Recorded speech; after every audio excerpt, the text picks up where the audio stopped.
Please welcome back to another episode. I'm Leah. I'm Tia. And we're your manifestation sisters. We help you to embody the identity that makes success in business, money, and life upgrades inevitable by becoming the wealthy woman at the center of it all. And this means wealth in all areas. And if you want to work with myself or Tia, the links are in our description, and let's jump into the episode.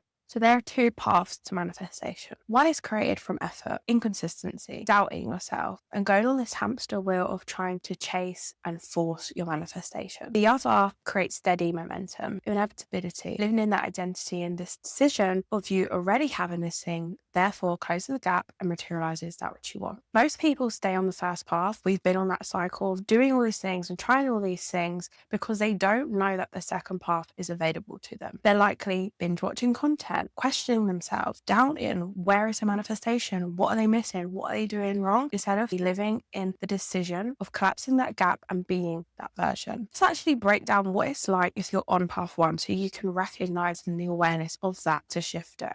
I know when I've been on that path of trying all these things and doing all these tools, living from not the empowered state, you're conscious of manifestation. You know that it works. Maybe you've manifested things here and there, but you're in that cycle of trying, doing something, not seeing the instant result, then doubting. Or maybe you manifest waves of money, but then you manifest a bill or a situation that wipes money out and you go back to square one again. The person you're interested in doesn't text you back. They're not replying fast enough. And then you start doubting yourself. You start wobbling. You start stalking their Instagram. And the cycle repeats again. It's that external validation. It's that instability. It's that doubt. It's you're getting the references of who you are and how you should show up from your 3D rather than claiming it internally. Yeah, I think sometimes we can choose the hardest path. If we're used to being that way, if we're used to things not working out and not getting what we want, or, love is hard, or money is hard to come by, all these perceptions we can have, all these identities, all these stories, we will choose the path that feels the most difficult, right? We think, oh, it can't be that easy to choose a different path. It can't be that easy to just assume things are going to work out and choose a better path. It's not that you can't manifest. We're always manifesting. We're just constantly doing it now. When it feels like a path of effort, forcing, fixing, controlling, trying to get what I want, it feels like sometimes you're on a roller coaster of emotion, and it's the constant chopping and changing. Yeah. It's the constant doing one thing. I used to do this. I'd be following our blueprint, essentially, and it's just the way I manifest. So we know we're not doing all these things in order to get what we want. It's just shifting your identity, changing how you're feeling within. And I'd be doing something consistently. I'd be going within consistently, deciding who I am. But what would happen is I'd manifest something and I'd be like, right, I need to change things up now. It's like you unconsciously sabotage yourself a little bit. It can't be this easy. I'm just deciding who I am and I'm living my life and I'm enjoying my reality and things are flowing nicely, following a blueprint, and it's flowing a lot easier for me. But when a manifestation used to come in, it was like I couldn't believe I could sustain it. So I need to switch things up. I need to switch my routine up. I need to do something different. I couldn't sustain it, essentially. Sometimes path one feels like that. It's like a constant trying. We see this with people that are manifesting SP, and I've done this in the past as well. I'd be constantly trying to do all these tools and techniques, trying to get someone to love me, trying to get someone to show up a certain way, putting all my attention and focus on this person, putting all my energy on this person. But that's not sustainable manifestation. That's you outsourcing your power, thinking that you need someone else to come in and give you what you want. But that's just not the way it goes. You're living essentially from that constant state of fixing mode. What do I need to do in order to get? And we see it especially in SP, it can relate to money. I used to do it in the sense of, I will lock in for 30 days. I'm going to do my affirmation every day. I'm going to show up. I'm going to do my tool technique. I'm going to meditate. And then once I've done all these things consistently, the money will appear.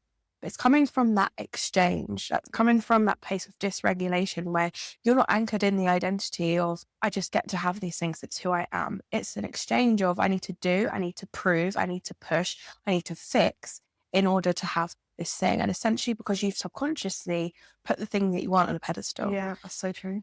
You subconsciously thought to yourself, once I do all these things, then I will be enough. I will have done enough in order to receive. And it's coming from that place. We speak about it in depth with the Be Her Now masterclass. You're relying on motivation rather than identity. You're relying on your emotional state to dictate to you how you should feel, how you should respond, rather than choosing and deciding who you are and then going off that decision. And it's not to say when you're on these different paths and you're anchored in the identity, struggles won't come up.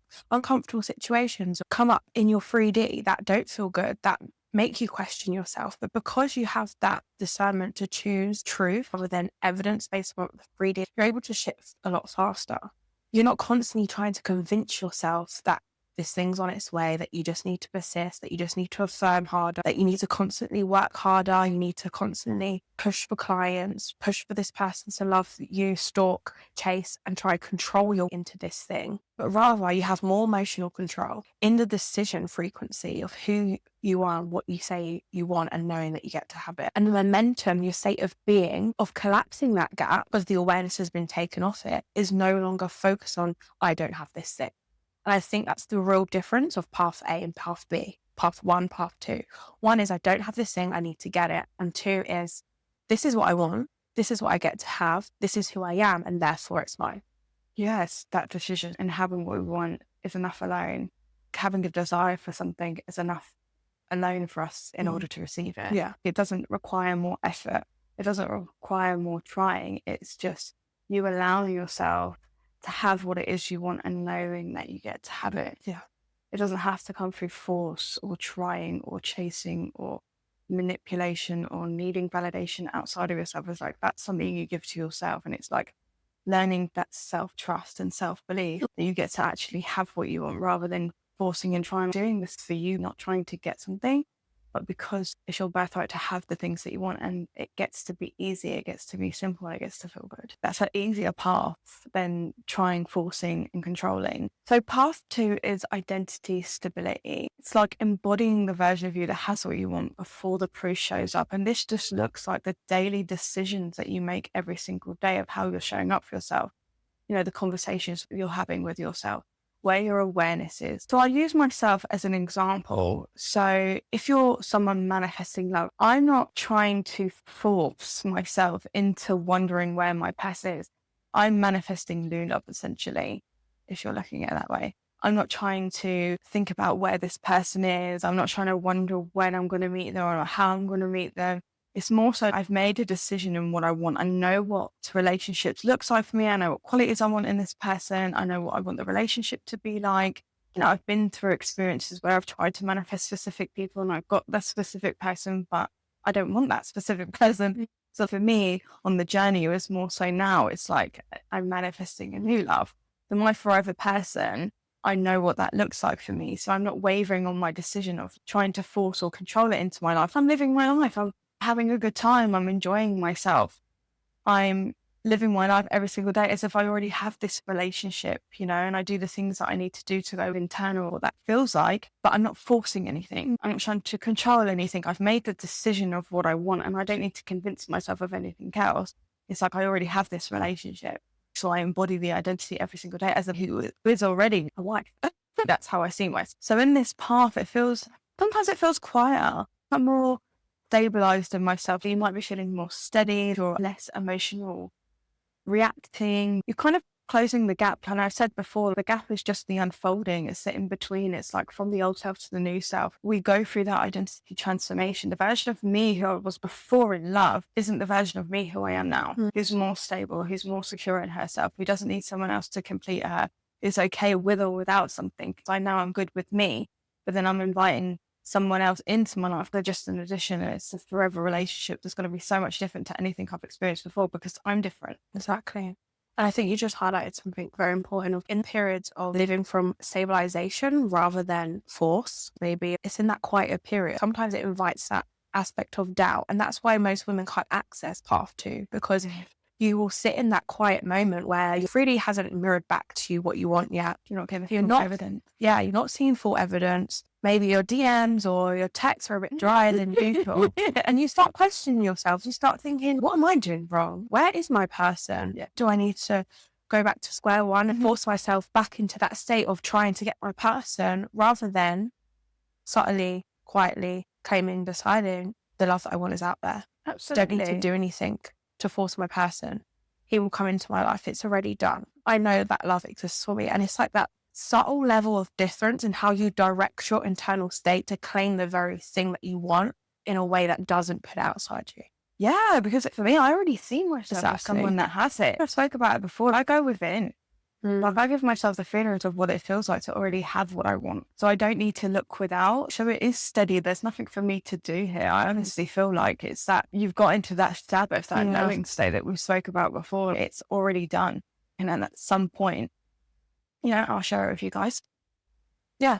I'll just begin it. That's the real shift. And that is, I really want you guys to hear it. It's training your nervous system, your identity, your state to feel safe in the evidence of not having the very thing that you want. When you're in path one and you're forcing, you're trying, you're wondering and questioning, it's like, where is this thing? And you don't feel regulated without it. Essentially, if we use this with money, you're like, where's the money? I need the money. I've got to get it. I've got this deadline. And training your nervous system into pressure around the very thing that you want. And pressure is associated with unsafe. So when you're training yourself in the familiarity of having the very thing that you haven't got evidence of yet, that's you training yourself into the very identity of the habit. It's the safety, the familiarity of, I've got this thing. I know I've got it, even though I haven't got proof of it. Yeah, and it's the same with money. Even for us, we have business. And even if reality isn't reflecting exactly what we want yet, it is following the path too of it's okay, it's already done. We already see ourselves as these multi-millionaire, successful business owners that are changing lives. Do you know what I mean? It's standing firm, that identity, despite it might not be there currently, but we're enjoying the unfolding of it. Who we are now, what we get to share, and where we're going to go. We're not concerned with the how of it. We just stand firm in the decision of what we're doing and what we're here to share and what we're here to build with this community. And that feels like such an easier path than trying to force, manipulate, try, convince, pressure. Exactly. So what is the real shift between path A and path B, path one, path two? What is the real shift between you feeling like you're chasing your manifestation rather than able to collapse the gap, manifest from stability, alignment, and knowing that this thing is done? It's identity, but it's using identity as a baseline, not a mood. If I change that in another way, it's using manifestation as a way of being, not a mood, not a technique, not something you pick up and put down, do you think you need to do in order to get. It's something you stabilize into from your decisions, your perceptions, your stories, your self-talk, from that trying into that embodiment of who you say you are. Exactly. So with that, I'm going to end the episode here. If you have any key takeaways or anything you'd like to share with us based on what we shared, do drop your comments. I'd love to hear from you. And if you'd like to work, the link is in our description, and we'll see you in the next episode.